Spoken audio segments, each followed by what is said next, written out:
first question, how unique was this college football season with everything going on, global pandemic? Just how different was it? Man, it's a season like no other, man. You never know what's gonna happen. The schedule is constantly changing, and it was a grind mentally, especially because you get ready for one thing, and then we're not gonna do this. We're gonna do this. Let's get ready for this game. Well, they got too many people out, so we can't play them. So okay, we can focus on the next opponent.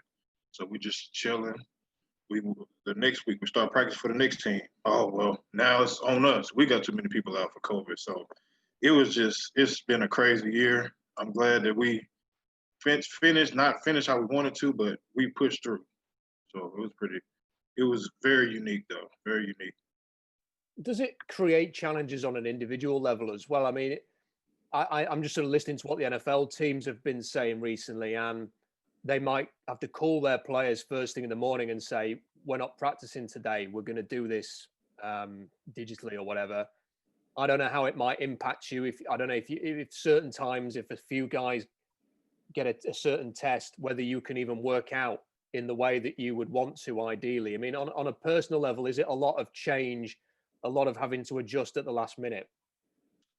For me, I was chose by our teammates to be one of the captains, so I had to kind of mask everything that I was kind of going through to make sure that everybody was okay mentally and make sure that everybody was pulling their same weight and keep everybody headspace clear on just let's move on. Let's keep going. Let's push forward. Whatever is gonna happen is gonna happen.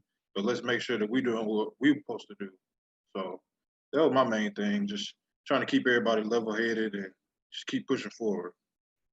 On the topic of being a captain, your coach, Skip Holtz, says that you're not a man of many words, but when you speak, everybody in the room listens.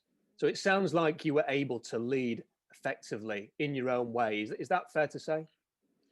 Yeah, I'm not really a talker. I let my work do the talking for me. I come in, I'm a hard worker. I'm gonna do whatever is asked. I'm gonna do my extra stuff on the other end. And that's just how I was raised. My dad is a very hard worker, my mom as well, and they've raised me and my sisters that same way. Don't you don't want to be about just talking all the time. You want to put in some work too. So I think that I led by example with that.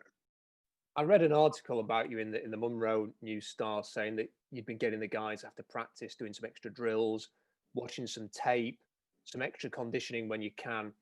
What was the main motivation for that? I mean, what was driving you in 2020 to sharpen up, I think was the way that you described it. Just me finally getting that captain role. I felt like instead of me just doing things on my own to better myself, I need to get my guys and try to make help them get better as well. So a lot of the stuff that we were doing was stuff that I usually do by myself. So I get them like, come on, we gotta get better. So just me being a leader, being voted as a leader, I have to try to just bring those guys along and try to help everybody get better. You were quoted in the piece as saying you were going out all out every day. How much does that kind of speak to your personality in general? Are you a competitive person? And, in your world, where does football fit in? Is it sort of the main thing for you? Man, football is everything to me, man. If it wasn't for football, I don't know what I'd be doing right now. So football is football is a big thing for me.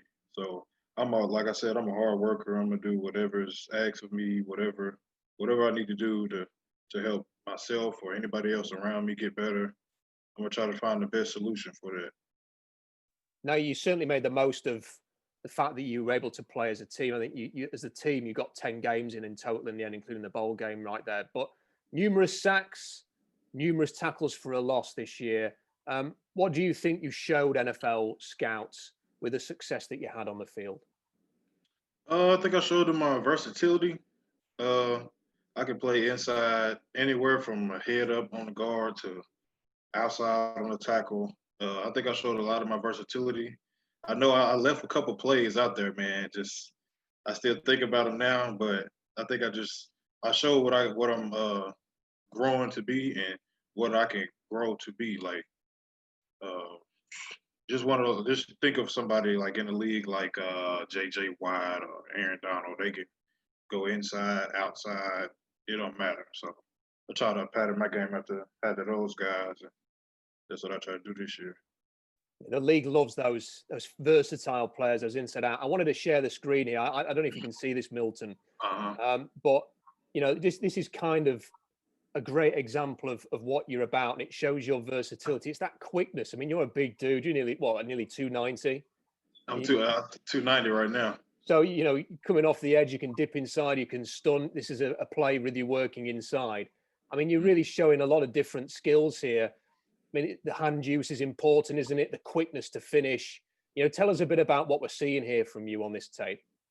Man, just my coach just telling me I need to use my quickness to an advantage. I was used to this is my first year really just moving inside and playing.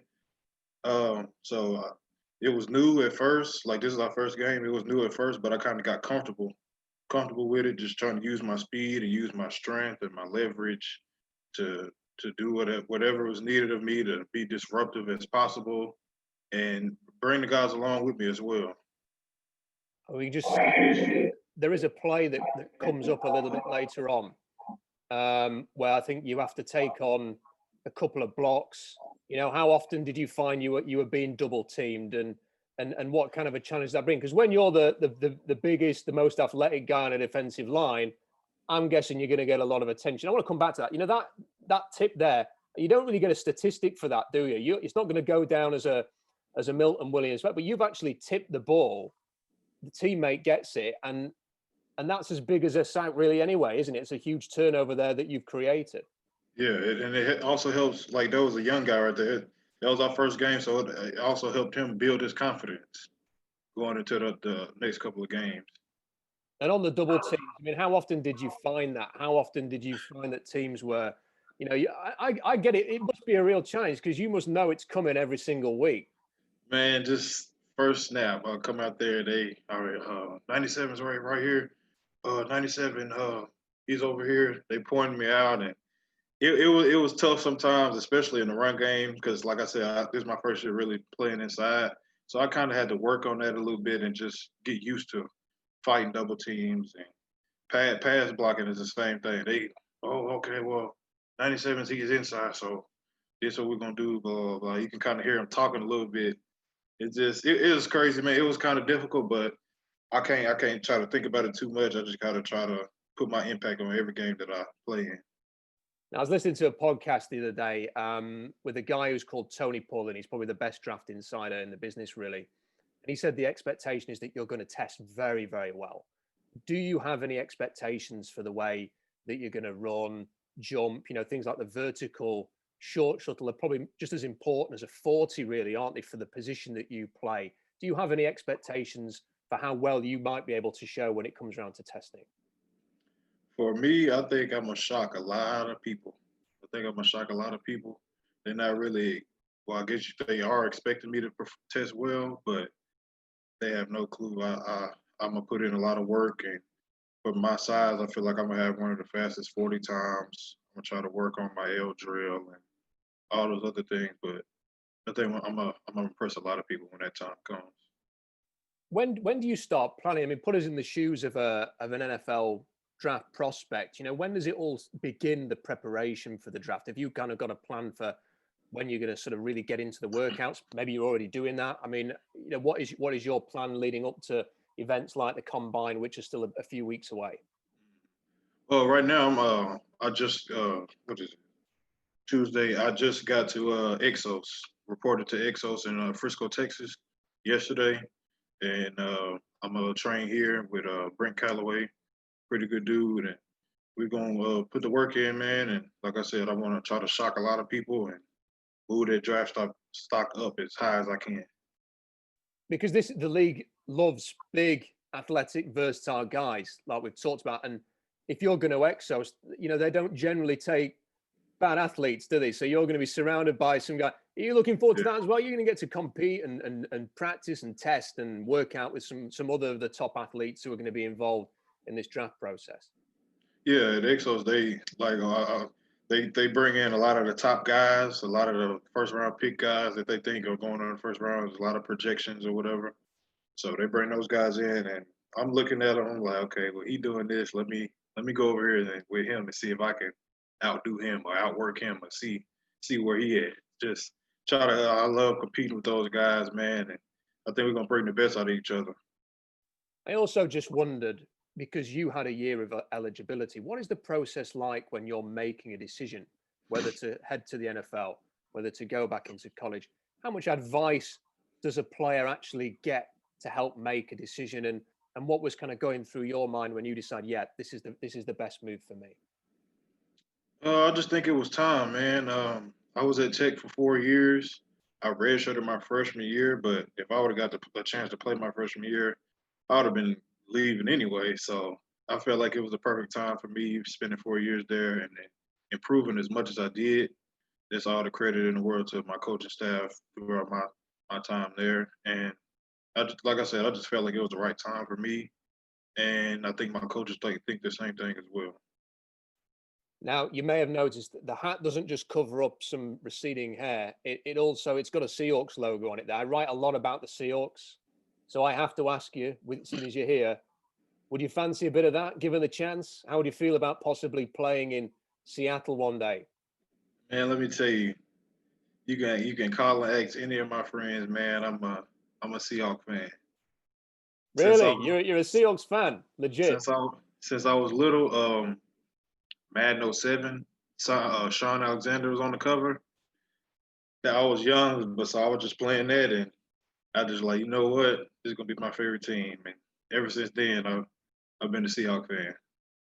That is great news. You're going to get off the back of this video. You're going to get a lot of attention from Seahawks fans. I can tell you about that. I mean, it's great to hear, but they've historically over the last sort of 10 years they've had a great defense. I mean, I imagine as a defensive minded player, you probably look at the teams, and there are others as well. The Rams have a great defense. The Bears have a great. Everybody kind of, I guess, wants to play with someone like Patrick Mahomes as well. I mean, do you look at all of the different teams, and while I'm sure you will appreciate wherever you go, you're going to give it your best. You kind of look and see, I could fit there, and I kind of see myself fitting in that scheme. Man, like you said, any team that pick me up, they're gonna give my all. I do. Man, in my dorm room, I had two TVs, laptop, so I got the NFL Game Pass. So I'm constantly okay, boom, boom, okay. I'm watching 3, 4 games at a time, man. Just locking in. Like, it's a great sport. I can catch myself, like I said, just watching multiple games at a time. On every Sunday, I'm catching every Monday night game, Thursday night. I'm watching every game that come on. Well, Milton, it's been a pleasure to speak to you. I wish you the best of luck, especially now that I know you're a Seahawks fan as well. Thank you so much, man. Have a great process. Great luck with the draft and with the combine and everything. And here's to you playing in Seattle in 2021 as a high draft pick. Yes, sir. Appreciate you having me, man.